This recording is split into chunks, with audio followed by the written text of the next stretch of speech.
हुतु हुतु होई जलीगला घरोई बस कृष्णा। बालीगुड़ा पणसपड़ी बंध निकट में कृष्णा नामक यह घरोई बसटी ठिया होइथिबा अवस्था रे हुतु हुतु होई जली जाइछि। पणसपड़ी बंध निकट में सबुदिन परि पार्किंग अवस्था थिबा बेले बसटी रे कोनोसी कारणरू निया लागि जाइथिला। तेबे कृष्णा बसटी किछि दिन हेबो ऑफ रोड रे रहिथिबा जणा पड़िछि। बसटी रास्ता रे गडु नथिबारु पणसपड़ी बंध निकट में ठिया होई रहिथिबा जणा पड़िछि। तेबे खबर पाई बालीगुड़ा अग्निशम बाहिनी घटनास्थल में पहुंची निया को आयत्त करथिबा बेले बस रे निया लागिबार कारण अस्पष्ट रहिछि।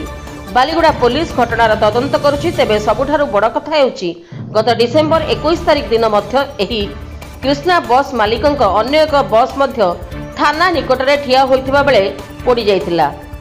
सेही बसटी मध्य ऑफ रोड रे रहिथिला। बालीगुड़ारु इसाक प्रधान को रिपोर्ट, रिपब्लिक ओडिशा, साधारण लोकंक स्वर।